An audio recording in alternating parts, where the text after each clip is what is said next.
السلام عليكم ورحمة الله تعالى وبركاته. مرحبا بكم في قناة كوين اوف سويتس. اليوم ان شاء الله في هذا الفيديو عملنا سفة مدفونة بالدجاج بالطريقة التقليدية. كنتمنى تشجعوني باللايك وتبارطاجيو الفيديو مع الاصدقاء ديالكم. نبداو على بركة الله نشوفوا الطريقة باش حضرنا السفة. اول حاجة عملت شوية زعفران صناعي او ملون صناعي في كاس، وزدت عليه الماء، عمرته بالماء حتى داب ووضعته جانبا. غنبدا نطيب الجداد. عندي كاميله عملت فيها هذا الماء اللي داب فيه الزعفران، غادي نزيد عليه جداد تقريبا نصف دجاجه. عندي زدت عليه ملعقه صغيره د الملح، وملعقه صغيره الخرقوم، وملعقه صغيره سكينجبير، وتقريبا ملعقه صغيره ماشي معمره بالابزار، واربعه د العويدات د القرفه. من بعد زدت عليهم ملعقه صغيره السمن. كنزيد شويه الزيت د العود، وكنعمل كاميله فوق البوطه باش تقلى جداد مع الاقامه. كنخليها كتقلى مزيان مده 5 دقائق وكنغطيه. كنبقى كنحرك جداد باش كيتشرب مزيان المذاق د الاقامه وكيدخل فيه مزيان. كنخليه شي على واحد الجنب. عندي نص كيلو د البصل قطعتها طويله رقيقه كنزيدها على جداد. كنحاول نهبط البصل في قاع الكاميله باش تشحر. كنخليها 5 دقائق كتشحر. كنغطي الكاميله باش ديك الربو كيعاون البصل دغيا كتذوب. من بعد كنعري عليها وكنبقى كنحركها. كنسقيها بالماء الروبيني، الماء عادي ماشي سخون. ما كنعملش بزاف د الماء، غير هاد القياس، ما كيطلعش فوق جداد. وغادي نزيد لها ملعقه كبيره د المعدنوس مقطع رقيق، وربع كاس د زيت العود، وغادي نخليها طيب. كنغطيها ونخليها طيب على خطره. في هذه المقله غادي نعمل اللوز اللي طيبته شويش في الماء كيغلي، قشرته مسحته، ودابا غادي نزيد عليه شويش د الزيت المائده، وغادي نعملو فوق العافيه حانيه مهيله باش يتقلى. كنعملو دائما في الزيت بارده باش ما يتحرق ليشي، وكيطيب مزيان من داخل ومن برا، وكيجي اللون ديالو مذهب. في هاد الزلافه عندي مغروفه كبيره ونصف د الزبيب اللي فسختو في الماء وخليته يرطب.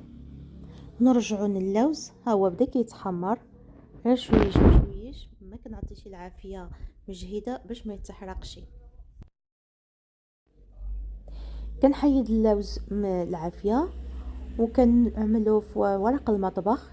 كنحاول نمسحو شويش باش يمتص ديك الزيت بورق المطبخ. وهذا هو اللون ديالو اللي خصو يكون ماشي محروق مذهب. من بعد كنعملو الطحانه الكهربائيه، وغادي نزيد عليه ملعقه ديال القرفه مدقوقه، وملعقه كبيره د السكر سنيده، وغادي نطحنهم.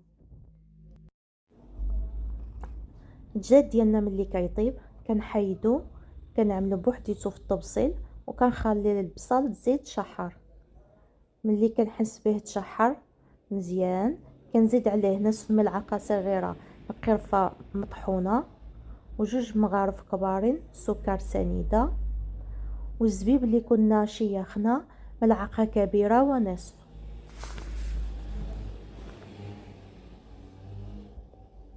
كنخلط مزيان وكنخليهم حتى تعسل مزيان، وكنغطيش الكاميله باش ديك الربو ما كيرجعش في الكاميله ويزيدنا المرق.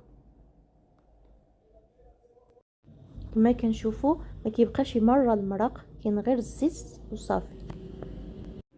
كنطفي على العافيه، وديك الجداد اللي حيدت كنردو للكاميله باش يبقى سخون. دابا غادي نحضر السافه. عندي نص كيلو د الشعريه د السافه استعملت الاتقان، عملتها في قصعه وكنحاول نفركها هكذا نفتحها بيدي. غادي نزيد عليها 2 معالق كبارين د زيت العود، وغادي نحاول نلبس او ندهن ديك الشعريه كامله بالزيت. كنبقى كنعمل هاد الطريقه بيدي حتى كتدهن كامله، ما كنضغطش باش ما تهرسليش الشعريه، غير بشويش كنحاديها حتى كتدهن كامله. في نفس الوقت عندي البورمه فيها الماء كيغليو فوق البوطه باش نعمل عليها السافه. ملي كندهن الشعريه ديالي كامله كنعمر الكسكاس وكنعملو فوق البورمه وكنغطيه، ما كنخليهش عريان، كيبقى كيفور مده 20 دقيقه. من بعد ما تفورت الشعريه مده 20 دقيقه غادي نعمل كسكاس فوق بالينغانا وغادي نكب عليه الماء بارد. عندي تقريبا لتر ونص د الماء، ماشي بارد، عادي من الروبيني كبيتو، ما كانش في الثلاجه، حتى كتفزي كامله. من بعد كنقطرها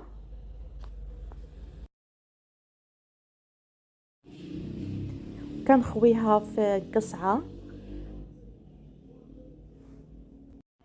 كنحاول نفتح السفه بيدي مزيان، وكنزيد 2 معالق كبارين د زيت العود كندهن بها الشعريه ديالي كامله. في نفس الوقت كنفتحها. صراحه هاد السفه ما تعجنتنيش مره، سهله في الاستخدام. من بعد كنردها للكسكاس تغلي مدة 20 دقيقة، عفوا تفور مدة 20 دقيقة، ودائما كنغطي الكسكاس ما كنخليهش عريان. دابا هذه التفويره الاولى، ملي كتجوز 20 دقيقة كيتفور كنحيدو كنزلو في القصعة وكنحاول نحلو ب 300 مليلتر. عندي ديك الكاس فيه 300 مليلتر د الماء، كنحلو بشويش بشويش واخا السافه سخونه. الماء كيعاون باش السافه كتبرد ودغيا كتحل اذا كانت عامله كويرات او معجنه. كنبقى بهذه الطريقه كنحل مزيان. من بعد غادي ندهنها بجوج مغارف كبارين زيت العود، ندهنها كامله وغادي نردها للكسكاس تفور مدة 20 دقيقة أخرى. دابا هذه التفويرة الثانية، غادي نعملوها تفويرة ثانية. من بعد ما تفورت 20 دقيقة كنحيدها من البرمة كنخويها في القصعة، كنحاول نفتحها هيدا بملعقة حيت هي سخونة بزاف ما قدرتش نحديها بيدي، وكنبقى كنسقيها ب 300 مليلتر د الماء وانا كنفتحها بيدي. زدت لها 4 ملعقة كبيرة د الملح باش ما تجيش الشعرية مسوسة، بقيت كنخلط. وكان عندي 3 مغارف كبارين د الزبيب مرطبين في الماء حتى هما زدتهم من الشعريه وخلطتهم مزيان مع بعضياتهم. خليت الشعريه ديالي ترتاح واحد 3 دقائق حتى تشرب ديك الماء اللي عملتها مزيان. ديك الساعه دهنتها بجوج، عفوا مغروفه واحده تزيد العود باش ما تعجليش، وعملتها في الكسكاس باش تفور لي اخر تفويره مده 20 دقيقه. ودائما كنغطي الكسكاس ما كنخليهش عريان. دابا صافي السافه واجده طابت، كنخويها في القصعه وكنحاول نحلها هيدا بهذا المغروف حيت هي سخونه بزاف ما كنقدرش نحاديها. وزيدت لها مغروفه كبيره زيت العود وبديت كنخلط كامله الشعريه مع الزيت. كنزيد لها 2 مغارف السكر كبارين، كنخلط مزيان. خلطت ب2 مغارف حيت الشعريه سخونه بزاف، وبديت كنغرف الشعريه في صحن التقديم. عملت التفريشه الاولانيه د الشعريه كنحاول نعوطها كامله، ومن بعد عملت فوق منها المرق بلا جداد، غير المرق صافي. انا من المرق اللي كيتكون من البصل والزبيب معلكين.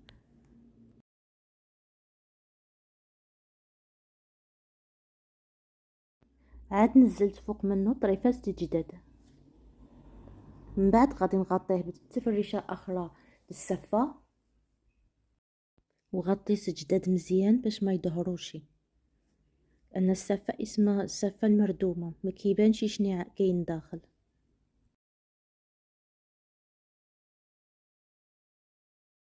وزينته باللوز اللي كنت طحنت مع القرفه والسكر، عملته على شكل قبه من الفوق وعملت هيدا خيوط بالقرفة والسكر كلاصي. اذا عجبكم الفيديو ما تنساوش تشجعوني باللايك وتابوناو في القناة. الى اللقاء في فيديو جديد ان شاء الله.